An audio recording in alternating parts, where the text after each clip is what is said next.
The Lord be with you. And with your spirit. A reading from the Holy Gospel according to Luke. Glory be to you, O Lord. At that time, when the crowds were increasing, Jesus began to say, "This generation is an evil generation. It seeks for a sign. But no sign will be given to it except the sign of Jonah. For as Jonah became a man, be to this generation. The queen of the south will rise up at the judgment when the men of this generation and condemn them. For she came from the ends of the earth to hear the wisdom of Solomon. And behold, something greater than Solomon is here. The men of Nineveh will rise up at the judgment with this generation and condemn it. For they repented at the preaching of Jonah, and behold, something greater than Jonah is here." The Gospel of the Lord. Praise to you, Lord Jesus Christ. Please open your Bibles. We are in Luke chapter 11, verses 29 to 32. Luke chapter 11, verses 29 to 32.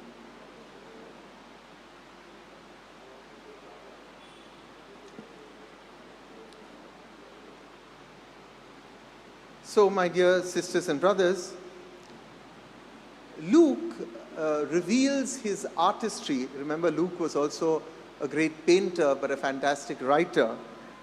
St. Luke, I don't know whether you're aware of this, but the icon of Our Lady of Perpetual Succor is attributed to St. Luke. So, Luke reveals both his artistry as a painter as well as a writer, as he kind of creates a unity in this entire passage surrounding our gospel text, right from verse 14 to 36. What is he actually doing? He's taking a series of disparate teachings based on the controversy on the source of Jesus' kingdom power, and he weaves them all together for us to get an understanding. Now, you would remember that in verse 16 in the preceding text, the religious establishment came to Jesus and they asked Jesus for a sign. Remember, they said, "Give us a sign. You've given us earthly signs. Give us a heavenly sign. Give us another miracle." They didn't really want a sign because the Pharisees and the scribes really wanted Jesus to be under their thumb. They wanted their seal of authority over his signs, as it were.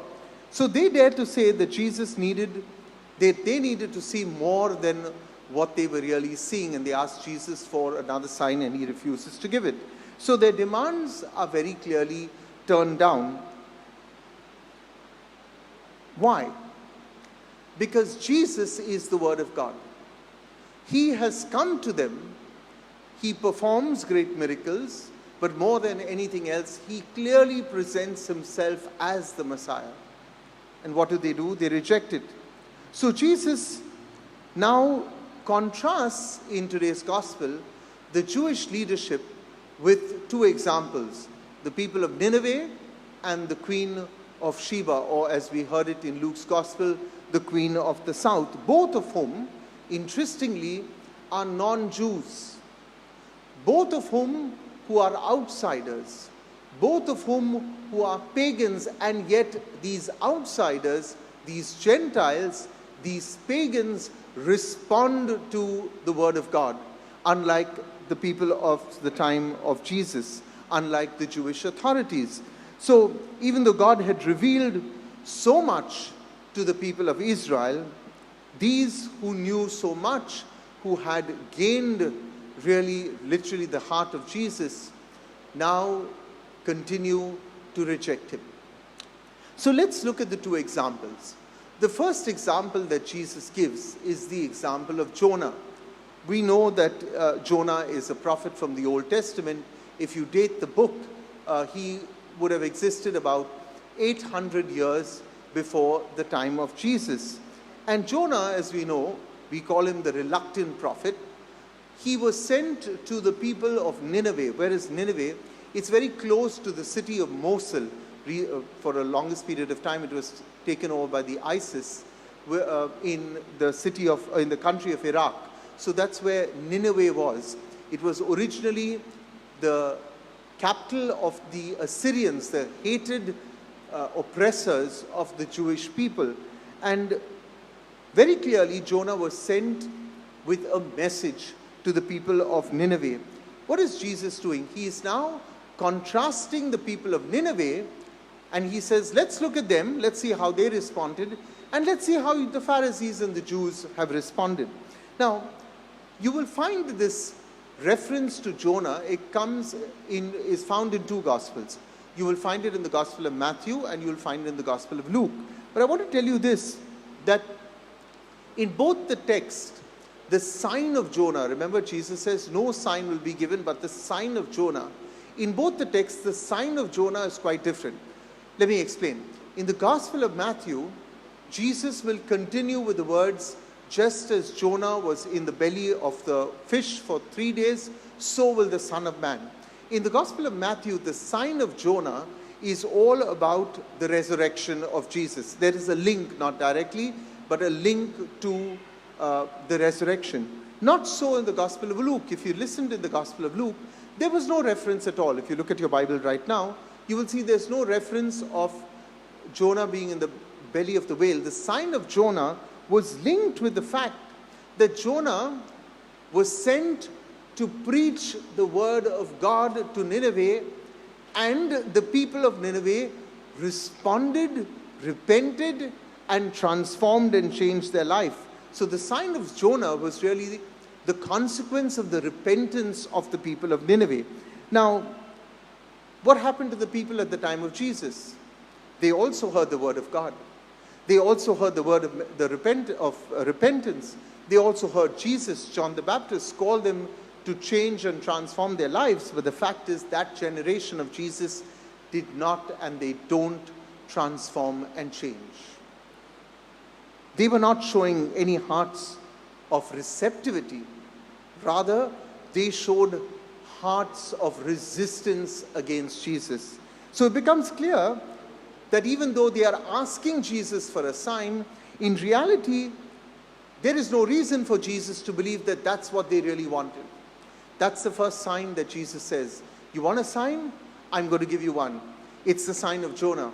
Because Jonah went to a hated people. He went to our enemies. He went to a pagan people, and they repented. And look here.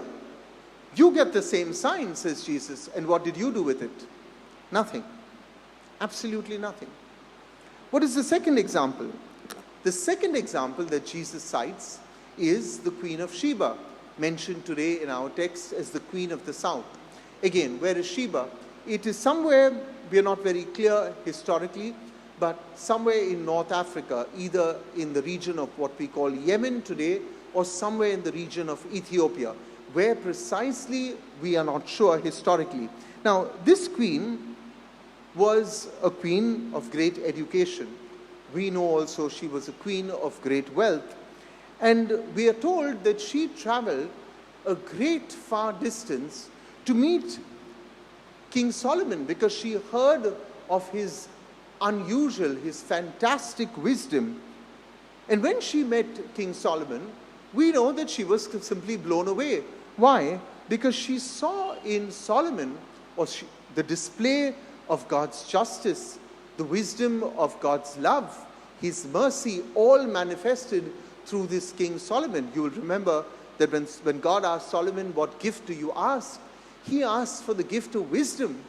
And that wisdom flowed through King Solomon.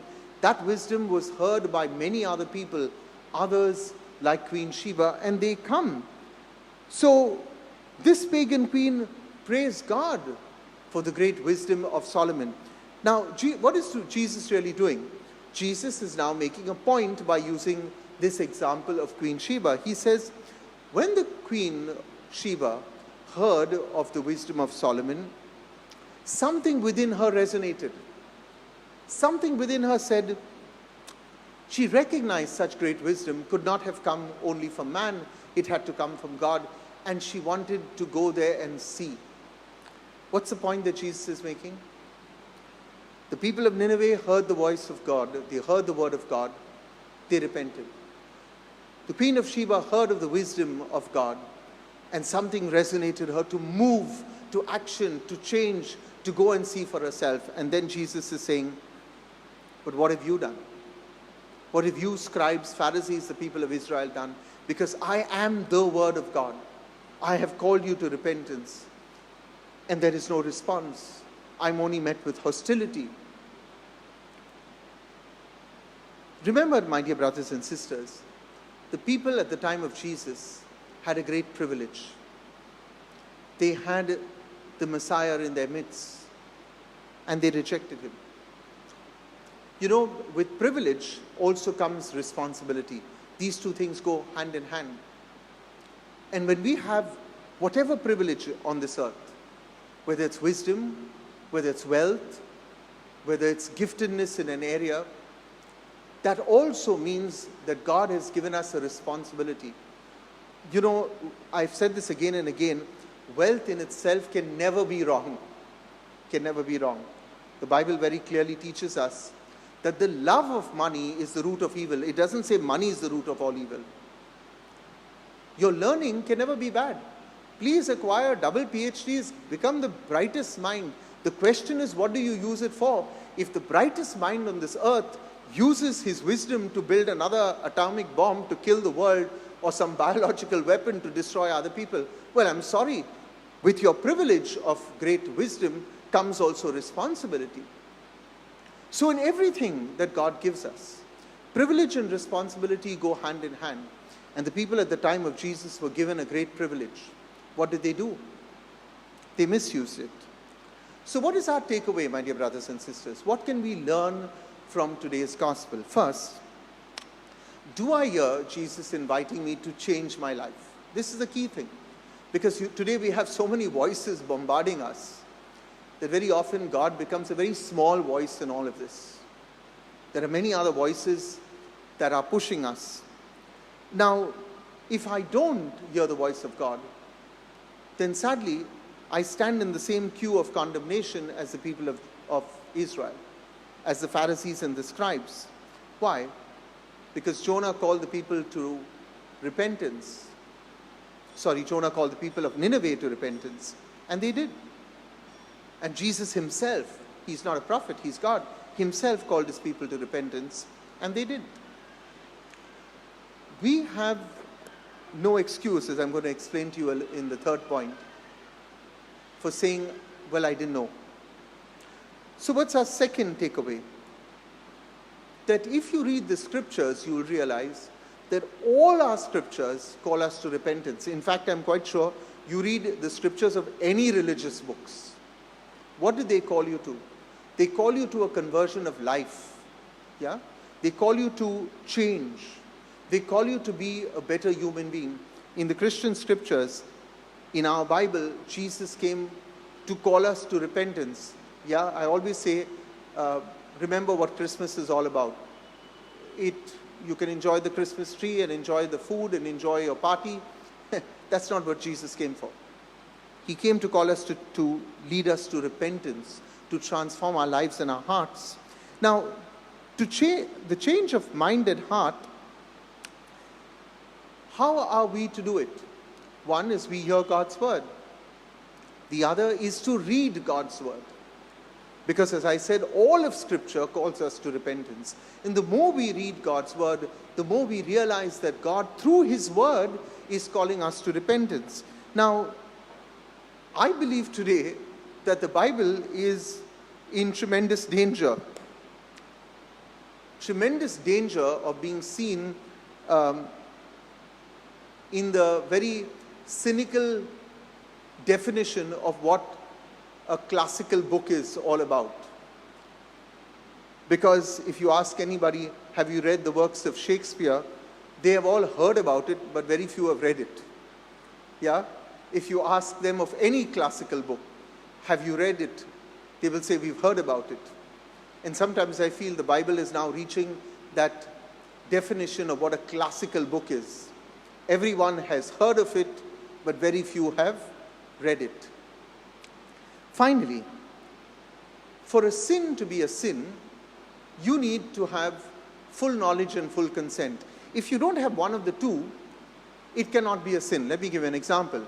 If somebody holds a gun to your head and says, take this gun now and shoot somebody else, or I'll shoot you and I'll shoot your whole family, you don't have full consent. Of course, you may choose not to and have you and your family killed. That's your choice. But technically speaking, you need to have full consent to commit a sin. You need to have full knowledge to commit a sin. Supposing you never knew that something that you are doing. Quite recently, I met a couple who had started the process of in vitro fertilization, and they had already begun it. And when I explained to them that it's against the teachings of the church, they said, Father, do we have to confess it? I said, no, because of course there should be repentance, but the fact is that you did not know about it. So maybe we are not preaching about these things enough, but you need full knowledge and full consent for anything to be a sin. Now, therefore, culpability is linked to knowledge. You are only culpable if you have knowledge and full consent. Now, if you have no knowledge of the existence of the Word of God, then how can you be held responsible? Can't. But hey, if you have knowledge that God is calling us to repentance through His Word, and you do nothing about it, then we are all culpable. Please understand that. We can't go to God and say, I'm sorry, Lord, I didn't know. Father Warner didn't say it very loudly enough because his sound system was not working that day, so I didn't hear it, Lord, on that day. What kind of an excuse would that be? Full knowledge, full consent. I have the knowledge that God is calling me to repentance through His Word, like He did for the people of Nineveh through His Word. I have full consent. Nobody is stopping me. As I've said to you, I am now available for confessions through appointments that we make. This week is already full. You can't say, well, I didn't know. And many Catholics cling to this, I didn't know, you know, unless you really didn't know. So the people at the time of Jesus were taught by the prophets. They had the word read in the synagogues. They had the Pharisees to tell them about every twist and turn of the faith. They sang the Psalms. And yet, with full knowledge, they refused to accept Jesus and His words. Think about this, my dear brothers and sisters. We in our country, in India, though we experience to some degree an alienation even by our government, we on a larger scale compared to many other countries have the freedom to worship as we think rightly. We have that freedom. The tragedy is this, that so many people have used this freedom in order not to worship. You get my point? We have the freedom to worship. And there are so many Catholics who use this freedom not to worship God. That is a privilege that you have, to worship God as freely as we can in this country. And then that's a responsibility that we have to answer to God when we stand before the throne of grace.